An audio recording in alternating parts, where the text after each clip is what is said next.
અનુવાદના પેપરમાં બીજા 2 યુનિટ છે. એમાં એક યુનિટ છે અનુવાદનું મહત્ત્વ અને અનુવાદની સમસ્યાઓ. પહેલાં આપણે અનુવાદનું મહત્ત્વ એ સમજી લઈએ. હું અને તમે જે દુનિયામાં જીવીએ છીએ ત્યાં આગળ તો અનુવાદ વગર ચાલે એમ જ નથી. મેડિકલ સાયન્સ, ટેકનિકલ સાયન્સ હજુ પણ અંગ્રેજોને ગયે આટલા વર્ષ થયા છતાંય કાયદાની પરિભાષાઓ, સંસદ, સુપ્રીમ કોર્ટ, આ બધું જ હજુ અંગ્રેજીમાં ચાલે છે. અને એટલે ભાષાંતર કરતાની જરૂર છે જ. વ્યવહારની દુનિયામાં પણ અનુવાદ જરૂરી છે. એક દેશ અને બીજા દેશના રાજકારણીઓ મળે છે ત્યારે વચ્ચે જે દુભાષિયા હોય છે, જે અનુવાદ કરી આપે છે પરસ્પર, એ ન હોય તો આ શક્ય નથી. સૌથી મોટું, તમે જે તુલનાત્મક સાહિત્યનું પેપર ભણો છો, જો અનુવાદ ન હોય તો તમે તુલના કરી શકો નહીં. પરદેશની કૃતિઓ અનુવાદિત થઈને અહીંયા આવી, બંગાળ કે ઓરિસ્સા કે મરાઠી ભાષાની કૃતિઓ અનુદિત થઈને આવી તો તમે એના તુલના કરી શકો છો, નહીંતર કેવી રીતે કરો? એટલે તુલનાત્મક સાહિત્યને તો સૌથી મોટી ખોટ જાય જો અનુવાદ ન હોય તો. એ તો અનુવાદ એનો પ્રાણ તત્વ છે તુલનાત્મક પદ્ધતિનું. જ્યારે દેશ વચ્ચેના અંતર ઘટતા જાય છે, વ્યવહારો વધતા જાય છે, ચર્ચા વિચારણાઓ વધતી જાય છે, ત્યારે એ મંત્રણાઓ વચ્ચે, એ ચર્ચા વિચારણા માટે અનુવાદ બહુ જ મહત્ત્વની વસ્તુ છે.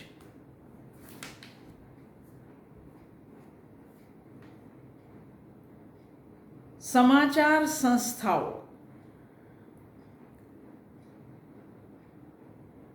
એક જ જગ્યાએથી એક જ ભાષામાં સમાચાર આવે અને થોડી જ વારમાં દુનિયાભરમાં પોતપોતાની ભાષામાં એ સમાચાર પહોંચી જાય. એ અનુવાદ વગર શક્ય નથી. ફિલ્મોના અનુવાદ ઉપર જે સબટાઇટલ આવે છે તે અનુવાદ છે, કોઈકે કર્યા છે આપણા માટે. આપણે ચાઇનીઝ કે ઈરાનિયન કે કોઈ પણ ફિલ્મ જોઈ શકીએ છીએ. તો કળાની દુનિયામાં પણ અનુવાદનું એટલું જ મહત્ત્વ છે. એને ચાલતું નથી. અનુવાદ વગર આપણને ચાલે નહીં. કારણ કે માનવ સમાજ અનેક ભાષાઓમાં વહેંચાયેલો છે. ભાષાઓનું આ વૈવિધ્ય અને ભાષાઓની બહુલતા આશ્ચર્ય પમાડે એટલી છે. જે તે ભાષા સમાજ માટે એની ભાષા સંપૂર્ણ, સ્વાયત્ત અને સ્વયં પર્યાપ્ત માધ્યમ છે. મને કોઈ રસ્તો પૂછતી હોઉં અને કોઈ મને બતાવે કે નાકની દાંડીએ સીધી ચાલી જજે, તો મને ખબર છે કે મને સીધા જવાનું, આડા કે અવળા, જમણે કે ડાબે કશે વળ્યા વગર જવાનું કહે છે. કારણ કે મારા માટે ગુજરાતી ભાષા એ મારી ભાષા છે. પણ આ જ વાક્યને આપણે જો કોઈ અંગ્રેજને કહીએ, નાકની દાંડીએ હાલ્યો જા, તો એ શું સમજે? ત્યાં અનુવાદ જરૂરી બની જાય. જે તે ભાષા સમાજ માટે પોતાની ભાષા સમજવી સહેલી છે, કારણ કે એ એના માટે સંપૂર્ણ અને સ્વાયત્ત છે. પણ આપણે જાણીએ છીએ કે સુસંસ્કૃત સમાજમાં મનુષ્ય માટે પરસ્પર અવલંબન એની સ્વાયત્તતા જેટલું જ જરૂરી છે. એક દેશમાંથી બીજા દેશમાં જનારા નાગરિકો, એક રાજ્યમાંથી બીજા રાજ્યમાં કામ માટે જનારા નાગરિકો, આ બધાને અનુવાદ વગર નથી ચાલતું. સુસંસ્કૃત સમાજમાં મનુષ્ય માટે પરસ્પર અવલંબન, સ્વાયત્તતા જેટલું જ જરૂરી છે.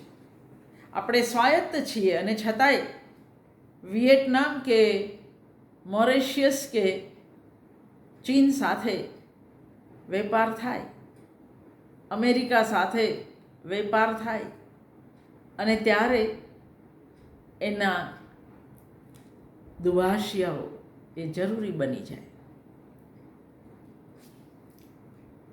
જ્ઞાન અને સંસ્કૃતિનો વિકાસ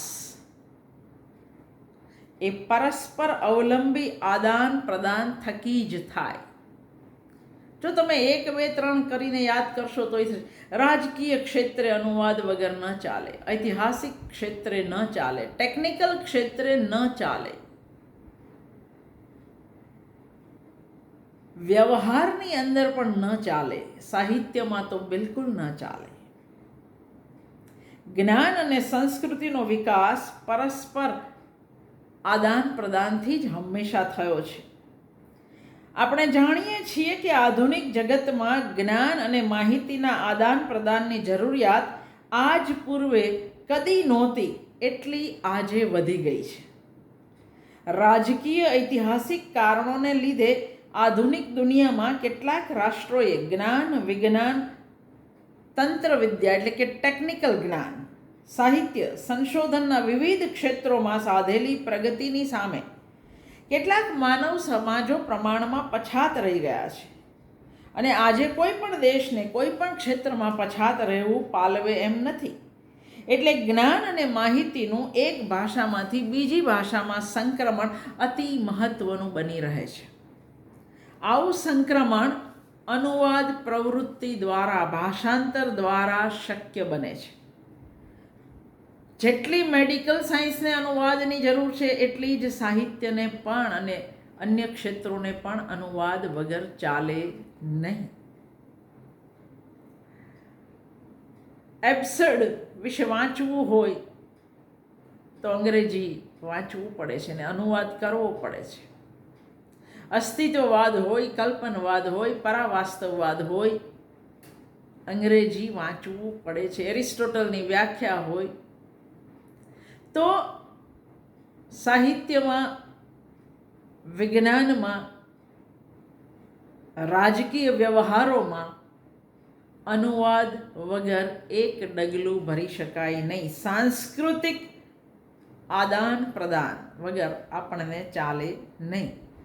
કોઈએ એવું માનવું નહીં કે અનુવાદ પ્રવૃત્તિ માત્ર આપણા સમાજમાં કે આપણા સમયમાં જ અસ્તિત્વમાં આવી છે, એવું નથી. એ પ્રાચીન સમયથી ચાલતી આવી છે. હા, આજે એનું ફલક વિસ્તર્યું છે, એમાં નવી સમજ વિકસી છે, એની ઉપયોગિતા હવે વધી છે. પણ અનુવાદનું જે મૂળ મહત્ત્વ છે એ પહેલું તો વ્યાવહારિક છે. આંતરરાષ્ટ્રીય ફલક પર રાજકીય કે અન્ય પ્રકારના સંમેલનો, મંત્રણાઓ, ચર્ચાઓ, પરિસંવાદો આ તમામમાં શીઘ્ર અનુવાદકો, દુભાષિયાઓ વગર ન ચાલે. બીજું મહત્વનું પ્રયોજન એ વિદ્યાકીય આદાન પ્રદાન. એ વિદ્યા સાહિત્યિક હોય, મેડિકલ હોય, ટેકનિકલ હોય. અને ત્રીજું પ્રયોજન સાહિત્યિક આદાન પ્રદાન. બીજું પ્રયોજન વિદ્યાકીય આદાન પ્રદાન, સાહિત્ય સિવાયની વિદ્યાઓ. અને ત્રીજું પ્રયોજન સાહિત્યિક આદાન પ્રદાનનું છે. બે જુદી જુદી ભાષાઓની શબ્દાવલી, એમના વ્યાકરણની વિશિષ્ટતાઓ, એનો આગવો વાક્ય વિન્યાસ, આ બધું જ અનુવાદક જાણતો હોવો જોઈએ. એટલે ટૂંકમાં કહેવું હોય તો અનુવાદ વગર આજની દુનિયાને બિલકુલ ન ચાલે, બિલકુલ ન ચાલે. પહેલાંય નહોતું ચાલતું, પણ હવે તો બિલકુલ ન જ ચાલે.